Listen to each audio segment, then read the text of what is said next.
तो स्टूडेंट्स हमने ये किया था, हमने अपना फर्स्ट यूनिट जो है क्लास 12 का जिसका नाम है इलेक्ट्रिक फील्ड एंड चार्ज, वो हमने क्या कर लिया था, कंप्लीट कर लिया था। ठीक है, आज हम क्या करेंगे, हमने जो चैप्टर कंप्लीट कर लिया है उस चैप्टर से जितने भी प्रीवियस ईयर्स में क्वेश्चंस आए हैं, चाहे किसी बोर्ड एग्जाम्स में आए हैं, चाहे CBSE एग्ज़ाम में आए हैं, किसी भी एग्ज़ाम में जो क्वेश्चंस आए हैं उन क्वेश्चंस की प्रैक्टिस करने जा रहे हैं, वो भी टॉपिक वाइज। ओके, जैसे आज का जो टॉपिक है हमारा, आज का टॉपिक क्या है, आज हम क्या करेंगे, प्रीवियस ईयर्स क्वेश्चंस करेंगे।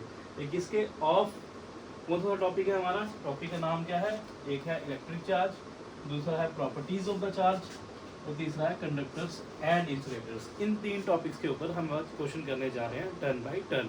ठीक है, अब हम देखो जो पहला क्वेश्चन है हमारा वो क्या है, एक बार देखेंगे हम। ठीक है, पहला क्वेश्चन बोल रहा है एक नेगेटिवली चार्ज ऑब्जेक्ट है। कैसा है, एक नेगेटिवली चार्ज ऑब्जेक्ट। ठीक है, अभी इधर नेगेटिवली चार्ज ऑब्जेक्ट है x, उसको रिपेल किया है by another charge object y। तो हमारे पास क्या है, एक नेगेटिवली चार्ज ऑब्जेक्ट है x। कैसा है, नेगेटिवली चार्ज। नेगेटिवली चार्ज कैसा है, नेगेटिवली चार्ज। तो मेरे पास ये मान लेता हूँ, ये सोल्यूशन लिखता हूँ मैं, ये मान लेता हूँ मेरे पास एक ऑब्जेक्ट है, ये कैसा है, नेगेटिवली चार्ज ऑब्जेक्ट x। ये x है, इसका नाम x है, और ये कैसा है, नेगेटिवली चार्ज है। ठीक है, is repelled by another charge object y। तो ये क्या है, रिपेल कर, इसको रिपेल कर रहा है कौन सा, एक अनदर चार्ज है y।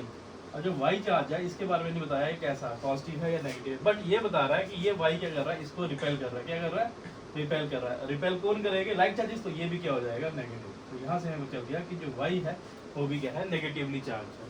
अब ये बोल रहा है however an object z is attracted to the y। बोलता है अदर ऑब्जेक्ट है कौन सा, z ऑब्जेक्ट। कौन सा, z ऑब्जेक्ट। ये z ऑब्जेक्ट क्या कर रहा है, ये z object is attracted to the object. ये इस ऑब्जेक्ट y इसकी तरफ अट्रैक्ट हो रहा है। क्या हो रहा है, अट्रैक्ट हो रहा है। तो अब मुझे बताना है which of the following is possibility for the object z। तो z ऑब्जेक्ट है, क्या हो सकता है। ठीक है, ये सिंपल सी बात है, ये नेगेटिव है, ये इसकी तरफ अट्रैक्ट हो रहा है, तो ये क्या होगा, पॉजिटिव तो होगा ही होगा। एक ऑप्शन तो ये होगा। लेकिन आप ऑप्शन देखो, ऑप्शन बोल रहा है कि ये क्या होगा, पॉजिटिवली चार्ज ओनली, सिर्फ ओनली पॉजिटिवली चार्ज है, या नेगेटिवली चार्ज है ओनली, या ये न्यूट्रल और पॉजिटिवली चार्ज हो सकता है, या नन ऑफ दिस। तो देखो हमने एक प्रोसेस पढ़ा था कि देखो ये जो नेगेटिव है ये पॉजिटिव है, ये इसको अट्रैक्ट करेगा, तो एक ऑप्शन तो होगा कि ये पॉजिटिवली चार्ज है। लेकिन होता क्या है, एक प्रोसेस होता है इंडक्शन का। उस इंडक्शन प्रोसेस में क्या हमने पढ़ा था कि ये कोई न्यूट्रल बॉडी है, वो भी किसी एक चार्ज बॉडी एक न्यूट्रल बॉडी को अट्रैक्ट कर सकती है। तो जल्दी ये क्या हो सकता है, ये अगर मान के चले ये पॉजिटिव नहीं है, ये क्या है, न्यूट्रल है, तो जब ये नेगेटिव बॉडी को इसके पास लाऊंगा, ये नेगेटिव बॉडी क्या करेगी, इसके नियर एंड पे पॉजिटिव चार्ज डेवलप कर देगी और फर्दर एंड पे नेगेटिव चार्ज डेवलप करेगी। ये क्या नेगेटिव था, ये पॉजिटिव, ये इसकी तरफ अट्रैक्ट होना स्टार्ट हो जाएगा। इट मीन्स इंडक्शन प्रोसेस के कारण क्या होगा, कौन सा प्रोसेस, इंडक्शन। इंडक्शन प्रोसेस अगर माने और अगर इस ये क्या माने न्यूट्रल है, तो उस केस में ये बॉडी भी अट्रैक्ट हो जाएगी। तो इंडक्शन में क्या होता है, एक न्यूट्रल बॉडी एक चार्ज बॉडी की तरफ अट्रैक्ट होती है। इट मीन्स दोनों ऑप्शन ठीक है, ये न्यूट्रल भी हो सकती है बॉडी क्योंकि अट्रैक्ट हो रही है, शायद इंडक्शन से हो रही हो, तो न्यूट्रल भी हो सकती है और पॉजिटिवली चार्ज भी हो सकती है। तो इसका जो करेक्ट आंसर है वो है सी। तो ये था हमारा पहला क्वेश्चन। अब हमारा सेकंड क्वेश्चन है। अब सेकंड क्वेश्चन क्या है, ध्यान से देखें। सेकंड क्वेश्चन बोलता है इन एन एक्सपेरिमेंट, इस एक्सपेरिमेंट में क्या होता है, 3 स्फीयर्स हैं। 3 स्फीयर्स हैं, वो क्या है, they are spread into a chamber. उसको एक चैम्बर में थ्रो किया गया 3 स्फीयर्स को, एंड बिकम चार्ज्ड, और उनकी क्या हो, वो चार्ज जो तीनों स्फीयर, जैसे एक स्फीयर ये हो गया, एक स्फीयर ये हो गया, एक स्फीयर ये हो गया, 3 स्फीयर हैं, इनको स्प्रे किया चैम्बर में, और ये क्या हो गए, चार्ज हो गए। कितने, इनके चार्ज क्या हो गए, विद चार्जेस +3 +5 -3। तो यहाँ पे क्या हुआ, रिस्पेक्टिवली वर्ड लिखा हुआ, इट मीन्स पहले वाले को +3 मिलेगा, दूसरे वाले को +5, तीसरे वाले को -3। तो यहाँ पे क्या होगा, इस पे चार्ज आ गया +3E, इसमें आ गया +5E, और E क्या होता है, बेसिक चार्ज होता है, स्मॉलेस्ट चार्ज, जिसकी वैल्यू होती है 1.6 × 10⁻⁻19। ये +3 है, ये 5, ये +5 है, ये क्या है, -3E है। ये को तीन स्फीयर को 3 चार्ज मिल गए। ये कहता है कि all the spheres came into contact simultaneously for a moment. अब क्या किया, इन तीनों चार्जेस को एक साथ ले आए, इकट्ठा ले आए, तो इसकी ये फिगर बनती है यहाँ पे। इन तीनों चार्जेस को हमने इकट्ठा जोड़ दिया, यहाँ पे क्लब कर दिया, साइमल्टेनियसली इसको क्या कर दिया, they are come in contact simultaneously एक साथ for a moment and got separated. उसके बाद क्या किया, नेक्स्ट स्टेप में इनको अलग अलग कर दिया, एक इधर कर दिया, एक को इधर, एक को इधर। अभी बोल रहा है which of the following are the possible final values of the charge. तो इसमें पॉसिबल वैल्यूज क्या है, देखो जब इन चार्जेस को इन्होंने क्लब किया तो उस दौरान क्या हुआ वो ध्यान से देखो। वो क्या होगा, ये टोटल चार्ज देखो, जब इन दोनों को क्लब किया तो इनका टोटल चार्ज बताओ, नेट चार्ज क्या हो जाएगा। जब इनको क्लब किया तो यहाँ से नेट चार्ज निकालेंगे, नेट चार्ज क्यू किसके बराबर है, इन तीनों को ऐड करो, +3 +5 -3, ये प्लस का माइनस से कट जाएगा तो यहाँ से नेट चार्ज कितना आ जाएगा 5, ठीक है। जब ये 5 आ गया, जब ये 5 आ गया तो यहाँ पे क्या नेट चार्ज क्या आया 5, तो इनको जब इनको जोड़ा तो टोटल चार्ज कितना बचा 5, उसका इनको हटा दिया। अब देखो ये क्या, ये एलिमिनेशन मेथड से क्वेश्चन होगा, ये हमारे ऑप्शन से होगा, तो टोटल चार्ज कितना होना चाहिए 5, विच मीन्स जब उनको टच किया साइमल्टेनियसली तब टोटल चार्ज कितना हो जाएगा 5 हो जाएगा। तो इस ऑप्शन में देखो जो कॉम्बिनेशन है 5 चार्ज का टोटल चार्ज कहाँ पे बनता है, देखो इस केस में जो टोटल चार्ज है वो देखो कितना बनता है, इस केस में कितना बनता है 5 + 5 10 -4, तो ये क्या आ जाएगा 10 - 4 6, तो ये ऑप्शन नहीं हो सकता। फिर ये देखो इसमें क्या हो रहा है, इसमें हो रहा है 6 + 6, 6 + 6 क्या होगा 12 हो जाएगा, -7 कर दो तो 12 - 7 क्या आएगा 5, तो इस केस में क्या बन रहा है मेरा 5 है, तो यही आंसर होना चाहिए। लेकिन अभी नेक्स्ट हम चेक करते हैं किस केस में, देखो +3.5 + 5.5 5.5 और जो 3.5 ये कितना हो जाएगा, ये हो जाएगा 9 में से 4 निकालेंगे 5, इसमें भी 5 आ रहा है, इसमें भी 5 आ रहा है और इसमें भी 5 आ रहा है। अब इनमें से आंसर कौन सा है, तो इसमें से आंसर होगा ये वाला। क्यों ये आंसर नहीं हो सकता कभी, क्यों नहीं हो सकता, क्योंकि हमें पता है जो चार्ज है हमेशा उसका एक फार्मूला होता है, any charge which exist in nature is, वो इंटीग्रल मल्टीपल होता है ई का, कौन सा इंटीजर हो सकता है, वो पॉइंट में नहीं होता। लेकिन यहाँ पे चार्ज देखो पॉइंट में 3.5 5.5, तो ये ऑप्शन गलत है, पहले से गलत होगा। तो यहाँ से ऑप्शन क्या आएगा हमारा बी, क्योंकि जो बी ऑप्शन है उसका कितना आता है, इनको टोटल चार्ज कितना था 5 और यहाँ पे टोटल 5 आया था, तो ये हमारा आंसर है, ठीक है। ओके, अब हमारा थर्ड क्वेश्चन है। थर्ड क्वेश्चन क्या बोलता है, ये बोलता है कि एक ऑब्जेक्ट है, an object has a charge of 1 coulomb, तो यहाँ पे दिया हुआ है कोई एक ऑब्जेक्ट है मेरे पास, इसका जो चार्ज है दैट इज क्यू, वो दिया हुआ है 1 कूलम, ठीक है। अब ये बोल रहा है एंड गेन, ये ऑब्जेक्ट क्या कर रहा है, गेन कर रहा है, क्या गेन कर रहा है, गेन्स इतने इलेक्ट्रॉन्स, इतने इलेक्ट्रॉन क्या कर रहा है गेन। तो याद रखना जब भी कोई चीज गेन करती है तो उस पर कौन सा चार्ज आता है, नेगेटिव चार्ज। तो ये इसके क्या कर रहा है, ये ऑब्जेक्ट पे ऑलरेडी 1 कूलम चार्ज है और ये ऑब्जेक्ट क्या कर रहा है, ये ऑब्जेक्ट गेन कर रहा है कितने इलेक्ट्रॉन्स, इतने इलेक्ट्रॉन्स क्या होते हैं एन होता है नंबर ऑफ इलेक्ट्रॉन्स, वो कितने गेन कर रहा है 5 × 10⁻18 इलेक्ट्रॉन्स क्या कर रहा है, गेन कर रहा है, क्या कर रहा है गेन कर रहा है। जब ये गेन करेगा तो इस पर कैसा चार्ज आ जाएगा, नेगेटिव चार्ज आ जाएगा, ठीक है। अभी बोलता है कि net charge on the object becomes, means पहले उसमें 1 कूलम था, फिर उसने ये इतने इलेक्ट्रॉन्स गेन किए, उसका चार्ज बढ़ेगा। अब वो चार्ज कितना होगा, तो क्यू नेट मुझे बता रहा है, क्यू नेट चार्ज बताओ कितना होगा। तो नेट चार्ज कितना होगा, जितना उसमें ऑलरेडी था वो प्लस जो इस ए इलेक्ट्रॉन्स के ऐड करने से चार्ज आया, ठीक है। अब जो ये चार्ज आया वो कितना था, चार्ज का फॉर्मूला पता है, क्यू होता है और किसके बराबर होता है, एन ई के बराबर होता है। एन क्या है हमें दिया हुआ है, एन है 5 × 10⁻18, ठीक है, इंटू ई की वैल्यू क्या होती है 1.6 × 10⁻19, ठीक है। तो इतने इलेक्ट्रॉन से लिए, मतलब इतना इसने चार्ज लिया होगा। जब चार्ज कोई लेता है तो जो नेट जो इमेज वो क्या कर रहा है, गेन कर रहा है। जब गेन कर रहा है तो चार्ज क्या होगा, नेगेटिव साइन आ जाएगा इस पर, ठीक है। तो यहाँ पे क्या आ जाएगा, ये 5 × 1.6 ये क्या होता है 8 10⁻18 18 - 19 क्या हो जाएगा 10⁻−1 हो जाएगा और ये आंसर क्या आएगा 0.8।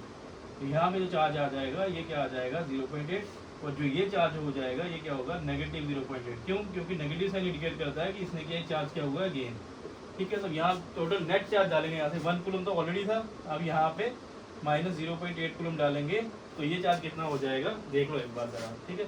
ये हो जाएगा 1 - 0.8, तो 1 - 0.8 जो होगा वो कितना होगा, वो ये 1 में 0.8 निकालेंगे, ये हो जाएगा 0.2, कैसा होगा पॉजिटिव। तो यहाँ पे देखो, यहाँ पे कौन सा क्वेश्चन बचता है हमारे पास, ये है, ये ऑप्शन है 0.2।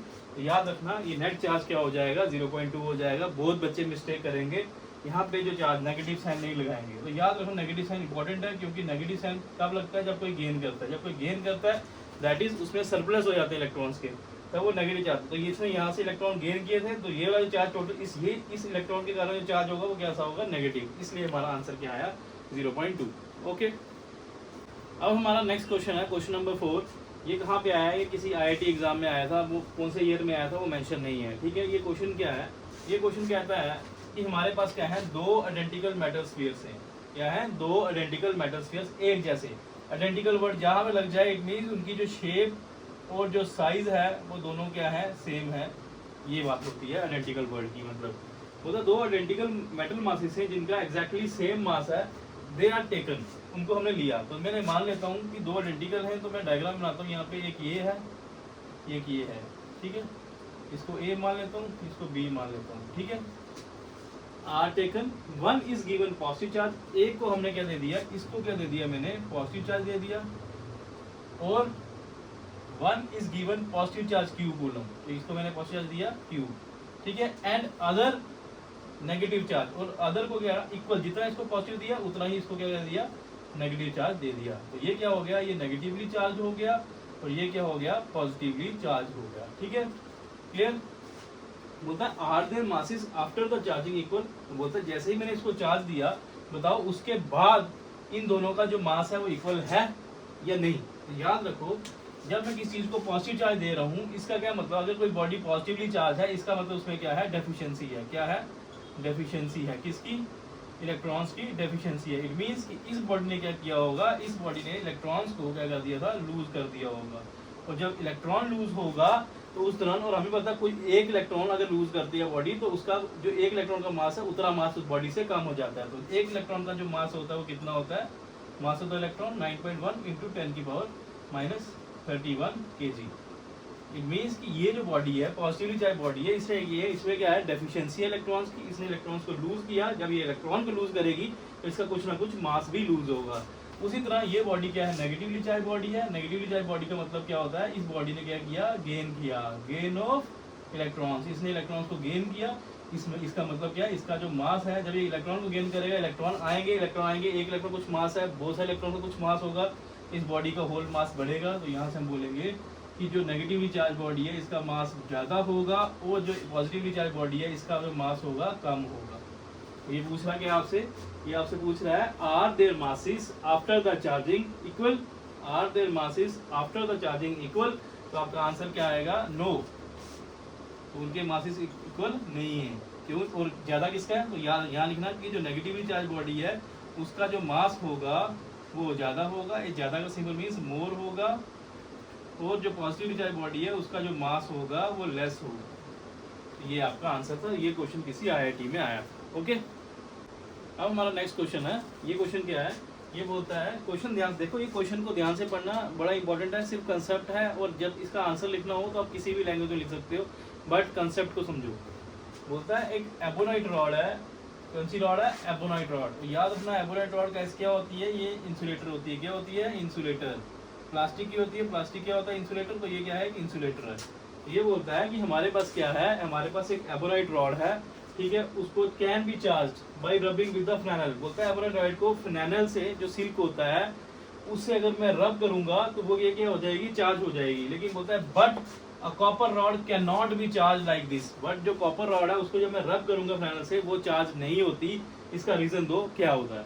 तो ये रीजन इसका एक ही है, जो एबोनाइट रॉड है वो इंसुलेटर है, और जो कॉपर की रॉड है, कॉपर क्या होता है, एक मेटल होता है, मेटल क्या होता है, कंडक्टर होता है, ठीक है। और ये क्या है, कंडक्टर है। और बोलता है कि जो कॉपर की रॉड है उसको मैं रब करूंगा फ्लैनल के साथ तो वो चार्ज नहीं होगी, ऐसा क्यों होता है। तो इसकी एक ही आंसर है। इसका आंसर ये है कि जो एबोनाइट रॉड है वो क्या है, इंसुलेटर है। क्या है, एबोनाइट रॉड क्या है, एक इंसुलेटर है। और इंसुलेटर की एक प्रॉपर्टी होती है, वो क्या करता है, चार्जेस को क्या करता है, रिटेन करता है। तो चार्जेस को क्या करता है, रिटेन करता है, ठीक है। जैसे ये फ्लैनल है, ये एबोनाइट रॉड है, इन दोनों को मैंने रब किया, जैसे यहाँ पे रब हुआ, यहाँ से कुछ चार्ज इस पे आ जाएगा। तो ये जो एबोनाइट रॉड है ये क्या करेगा, यहाँ पे कुछ चार्ज आ जाएगा। और ये जो चार्ज है, ये जो चार्ज है, ये चार्ज को क्या करता है, जो इंसुलेटर क्या करता है, रिटेन करता है, ठीक है। इसलिए जब ये रिटेन कर लेगा तो हम बोलेंगे ये क्या हो गया, चार्ज हो गया। ये एबोनाइट रॉड क्या होती है, चार्ज करती है। क्यों करती है, क्योंकि इंसुलेटर और इंसुलेटर चार्ज को क्या करता है, रिटेन करता है। लेकिन कॉपर वायर जो है, यहाँ पे जो कॉपर रॉड है, कॉपर रॉड है, ये क्या है, एक कंडक्टर है। क्या है, एक कंडक्टर है, एक मेटल है। मेटल क्या होता है, कंडक्टर है। और कंडक्टर की क्या प्रॉपर्टी होती है, ये मैंने अपने लेक्चर में पढ़ाया हुआ है, आप देख सकते हैं प्रीवियस लेक्चर्स में, कि जो कंडक्टर है इसकी एक इंपॉर्टेंट प्रॉपर्टी होती है, ये क्या करता है, ये चार्ज को पास ऑन करता है। ये चार्ज को क्या करता है, पास करता है दूसरी बॉडी के, पास टू अदर कंडक्टर, ठीक है। इसी तरह करेंगे, ये कॉपर की रॉड लेंगे, ये सिल्क लेंगे, इन दोनों को रब करेंगे। जैसे ही रब करेंगे आफ्टर रबिंग क्या होगा, तुरंत क्या हो जाएगा इस पे, तो तब तो ये चार्ज हो जाएगी, लेकिन जैसे ही इसको दूर लेके जाएंगे, हमने बॉडी, हम इंसान ने इसको पकड़ा होगा, ठीक है, तो ये जैसे ही इस पे चार्ज आएगा, ये चार्ज शिफ्ट हो जाएगा, ये सारा चार्ज चल जाएगा दूसरे जिस इंसान ने इसको पकड़ा होगा उस पर। तो जैसे थोड़ी देर बाद देखेंगे ये चार्ज नहीं होता, इसका चार्ज क्या करता है, पास हो जाता है, इसका चार्ज रिटेन करता है।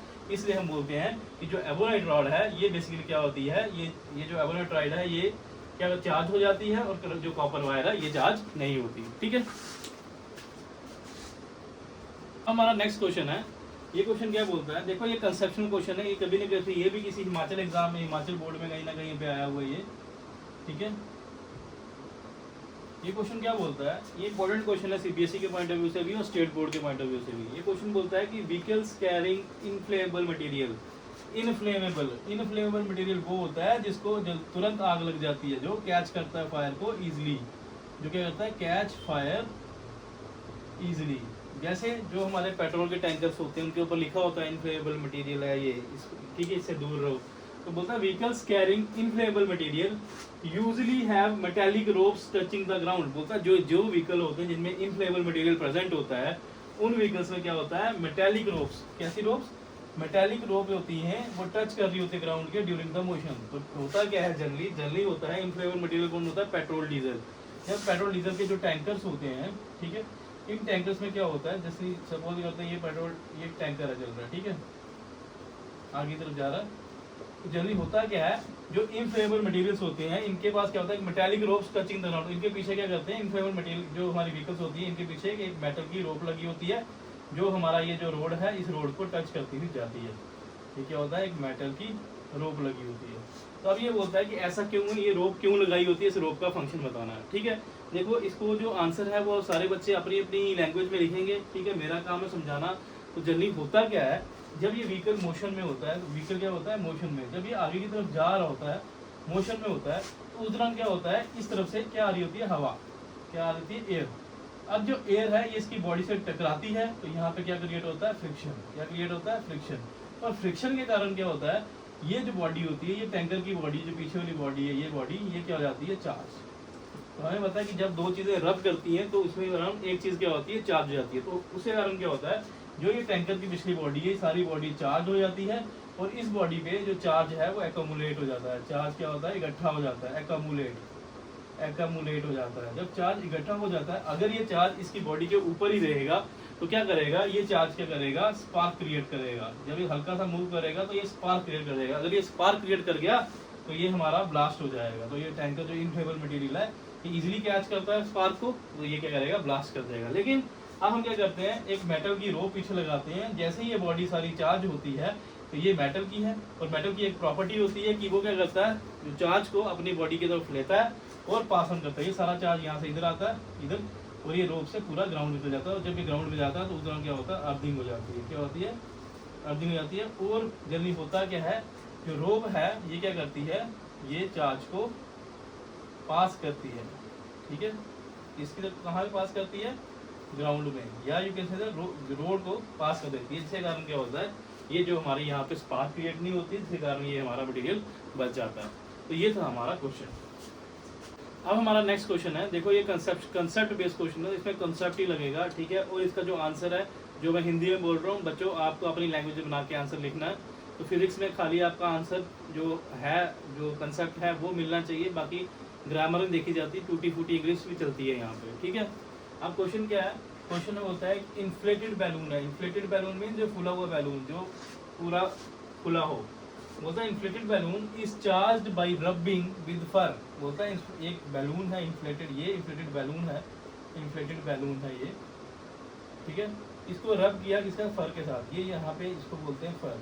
इसका, इस बैलून को इसका क्या किया, इसका रब किया। जैसे मैंने इसको रब किया तो ये आफ्टर रबिंग जब इसको हटाऊंगा तो ये बैलून क्या हो जाएगा, यहाँ पे इन्फ्लेटेड बैलून क्या हो जाएगा, चार्ज हो जाएगा। क्या हो जाएगा, चार्ज। अब वो कैसा भी हो सकता है, वो पॉजिटिवली भी हो सकता है और नेगेटिवली भी हो सकता है। तो देखो आफ्टर रबिंग जब इसको रब करूंगा ये बैलून क्या हो जाएगा, चार्ज हो जाएगा। ठीक है, नेक्स्ट बोलता है will it stick readily to a conducting wall. बोलता बताओ आफ्टर रबिंग ये किसी एक कंडक्टिंग वॉल के पास लेके जाएंगे, उसके साथ स्टिक हो जाएगा, या ये किसी एक इंसुलेटिंग वॉल से स्टिक होगा। तो इन दोनों में से किससे स्टिक होगा, तो ये इंपॉर्टेंट है। तो देखो ये चार्ज हो गया, यहाँ पे सपोज ये पॉजिटिवली चार्ज हो गया। ठीक है, यहाँ पे कंडक्टिंग, यहाँ पे मैंने क्या कंडक्टिंग वॉल ली है, ये वॉल है, ये कैसी है, कंडक्टिंग है। जब मैं इसको इसके पास लेके जाऊंगा, ये कंडक्टर है, तो इसे क्या करेगा, इंडक्शन का प्रोसेस होगा। ये पॉजिटिव चार्ज क्या करेगा, इसके यहाँ पे नेगेटिव चार्ज डेवलप कर देगा और उसके दूसरे एंड पे पॉजिटिव चार्ज डेवलप कर देगा, जिसके कारण क्या हो जाएगा, यहाँ पे एक अट्रैक्टिव फोर्स लगेगी। ये क्या होगा, ये जो बैलून है, इस बैलून के ऊपर क्या लगेगा, यहाँ पे ये वाला नेगेटिव चार्ज क्या करेगा, इसके सारे पॉजिटिव का मतलब खींचेगा, तो ये बैलून यहाँ से बजाय यहाँ पे स्टिक हो जाएगा। तो क्या हो जाएगा, यहाँ पे स्टिक हो जाएगा। तो यहाँ पे किस पे स्टिक होगा, कंडक्टिंग वॉल के। लेकिन अब देखते हैं इंसुलेटिंग वॉल में क्या होगा। जैसे ये भी चार्ज बॉडी है, ये सपोज यहाँ पे मैंने इंसुलेटिंग वॉल ली, कौन सी वॉल ली, इंसुलेटिंग वॉल। ये एक इंसुलेटर है, यहाँ पे क्या होगा, इजिली जो चार्ज है डेवलप नहीं होंगे। तो ये मैं इसको, जब मैं इसको उठा के यहाँ पे लाऊंगा, जब मैं इसको यहाँ पे लाऊंगा, अब ये जो पॉजिटिव चार्ज है, यहाँ पे नेगेटिव चार्ज बहुत कम डेवलप करेगा, ना के बराबर डेवलप करेगा। जब इसमें नेगेटिव चार्ज नहीं डेवलप करेगा, इसको पोलराइज नहीं कर पाएगा, तो ये इसकी तरफ से स्टिक नहीं हो पाएगा, तो यहाँ पे स्टिक नहीं होगा। तो यहाँ पे आंसर क्या है कि जो ये स्टिक कहाँ पे होगा, ये स्टिक होगा कंडक्टिंग वॉल पे। तो यहाँ पे आप आंसर में लिख सकते हो कि जो बैलून है will stick to conducting wall. ठीक है, तो ये था हमारा क्वेश्चन। अब हमारा नेक्स्ट क्वेश्चन है। ये क्वेश्चन क्या है, सिर्फ हम ये क्वेश्चन ही डिस्कस करेंगे, इसका आंसर नहीं करेंगे। ये क्वेश्चन क्या है, ये क्वेश्चन बोलता है state the law of conservation of charge. जो law of conservation of charge है उसकी स्टेटमेंट दो, स्टेट करो उसको। ठीक है, तो हमने जो हमारे लेक्चर्स हैं, हमने उस लेक्चर्स में क्या पढ़ा था, जो law of conservation of charge है इसकी दो डेफिनेशन पढ़ी थी। तो आपने क्या करना है, वही दोनों डेफिनेशन यहाँ पे मेंशन कर देनी है। ठीक है, साथ में क्या बोल रहा है गिव 2 एग्जांपल्स। तो उसकी 2 एग्जांपल्स दो। तो हमने जो अपने लेक्चर में पढ़ाया हुआ है, हमने तकरीबन 4 एग्जांपल्स कराई हुई हैं। तो उस 4 में से आप कोई भी 2 एग्जांपल्स दे सकते हो यहाँ पे इस चीज़ को प्रूव करने के लिए। ये क्वेश्चन क्यों मैंने यहाँ पे लिखा है, क्योंकि बड़ा इंपॉर्टेंट क्वेश्चन है। ये पंजाब के भी बोर्ड एग्जाम्स में बड़ी बार आया हुआ है और हरियाणा के भी बोर्ड एग्जाम्स में बड़ी बार आया हुआ है। इसलिए मैं बोलूँगा ये क्वेश्चन इंपॉर्टेंट है, तो आप इस क्वेश्चन को मैंशन कर लो और इसको अच्छे से तैयार करो। अभी हमारा लास्ट क्वेश्चन है आज के लेक्चर का। ये क्वेश्चन क्या है, ये भी कंसेप्ट बेस्ड क्वेश्चन है। इसका कंसेप्ट मैंने पहले करवा दिया आपको, लेकिन फिर से आप ध्यान से देखें। ये क्वेश्चन बोल रहा है ordinary rubber is an insulator. बोलता है जो ऑर्डिनरी रबर होता है वो क्या होता है, एक इंसुलेटर होता है। But the special rubber tyres of aircraft, बोलता है जो स्पेशल रबर टायर्स होते हैं, जो एयरक्राफ्ट के जो एयरक्राफ्ट होता है उसके जो टायर्स होते हैं वो स्पेशल रबर से बने होते हैं। आर मेड, और वो जो रबर होते हैं स्पेशल क्यों होते हैं, because they are made slightly conducting. तो उनको क्या हुआ, हल्का सा कंडक्टिंग बनाया जाता है। इट मीन्स कि उनके जो स्पेशल जो टायर्स हैं, जो एयरक्राफ्ट के स्पेशल टायर्स होते हैं, उनमें क्या लगाया जाता है, उन्हें कंडक्टिंग बनाया जाता है। कंडक्टिंग बनाने मतलब उनमें क्या लगाता है, कंडक्टर्स लगाए जाते हैं। एक स्पेशल टाइप ऑफ कंडक्टर्स लगाए जाते हैं, कंडक्टिंग मटेरियल लगाया जाता है। बोलता है व्हाई इज दिस नेसेसरी, हम कंडक्टिंग मटेरियल क्यों डालते हैं, उनको नॉर्मल टायर जैसे हमारे नॉर्मल टायर्स होते हैं उनसे क्यों नहीं बनाते जो हमारा एयरक्राफ्ट होता है उसके टायर को। तो ऐसा क्यों होता है, तो सपोज करो ये एयरक्राफ्ट है, ठीक है, एयरक्राफ्ट है, ठीक है। जब ये एयरक्राफ्ट आगे की तरफ मूव करता है तो इस अपोजिट डायरेक्शन से क्या आता है, यहाँ से एयर आती है। और जो एयर होती है ये क्या करती है, इसको रुकावट पेश करती है। इट मीन्स इस दौरान क्या होता है, यहाँ पे फ्रिक्शन क्रिएट होता है। तो फ्रिक्शन के कारण क्या होता है, ये जो एयरक्राफ्ट होता है इसकी जो बॉडी होती है ये क्या हो जाती है, चार्ज। क्या हो जाती है, चार्ज। जब ये चार्ज होती है, ठीक है, तो इसका जो सारा चार्ज है ये कहाँ पे आ जाता है, यहाँ पे इसके टायर्स के पास आ जाता है। तो जब ये टायर्स के पास आ जाता है, ये सारा चार्ज टायर्स गिर करते हैं, तो ये जो टायर्स होते हैं वो एक किस्म से क्या हो जाते हैं, उनमें जो चार्ज एकमुलेशन है वो ज़्यादा है, चार्ज बहुत ज़्यादा एकमुलेट हो जाते हैं। और जैसे ही ये लैंडिंग होती है, क्या होती है, लैंडिंग होती है। जैसे ही ये लैंडिंग होगी, ये टायर सबसे पहले टच करते हैं कहाँ पे, ये ज़मीन पे इसके टायर टच करते हैं। जैसे ये टच करेंगे, ये अगर ये हाईली चार्ज होगी तो यहाँ पे क्या निकलेगी, एक स्पार्क निकलेगी, या यू कैन से जैसे ये टच करेंगे, ये चार्ज बॉडी है, चार्ज बॉडी क्या हो जाएगी, इसमें स्पार्क निकलेगी या करंट निकलेगी, ये ब्लास्ट हो जाएगी। But on the other hand अगर जो ये टायर्स होते हैं तो यहाँ क्या निकलेगी, स्पार्क निकलेगी। यहाँ से इससे क्या होगा, इसका इम्बैलेंस हो जाएगा, इससे एक्सीडेंट भी हो सकता है, या इसकी जो इसके अगर ये स्पार्क बहुत ज़्यादा हुई तो उसमें आग भी लग सकती है। अब ये होता है कि स्पेशल टायर क्या होते हैं, कंडक्टिंग मटेरियल के बने थे। ये देखो कंडक्टर, तो यहाँ सपोज ये टायर है, ये वो टायर है जिसमें क्या लगा रहे हैं, कंडक्टिंग मटेरियल लगा रहे हैं। ठीक है, लगा रहे हैं कंडक्टिंग मटेरियल। तो ये कंडक्टर है, और कंडक्टर की एक प्रॉपर्टी होती है, कंडक्टर सारे चार्ज को अपने ऊपर ले लेता है, और जैसे ही दूसरी बॉडी जैसे अर्थ मिलेगी उसको, अर्थ को यहाँ पे शेयर कर देता है। क्या कर देता है, शेयर कर देता है। जनरली होता क्या है, लैंडिंग के दौरान जैसे ही टायर टच करता है इसको, हमारे अर्थ को, तो वो अपना सारा चार्ज जो उसमें एक्सेस चार्ज होता है वो सारा ट्रांसफर कर देता है अर्थ को, और उसकी जो लैंडिंग होती है वो सेफ हो जाती है, और जो स्पार्क है वो भी अवॉइड हो जाती है, वो भी नहीं होती। इसलिए क्या करते हैं कि जो स्पेशल टायर मटेरियल होता है, जैसे कंडक्टिंग मटेरियल जो कंडक्टर्स है वो रबर आजकल सभी, ये तो एयरक्राफ्ट की बात करें, अब गाड़ियों के टायर्स के बीच में भी कंडक्टिंग मटेरियल डाला जाता है जब उसको मैन्युफैक्चर करते हैं, इसी रीजन के लिए, क्योंकि जब फ्रिक्शन के दौरान चार्ज इकट्ठा होता है उस चार्ज को शेयर करने के लिए धरती के साथ। ठीक है, thanks for watching our video.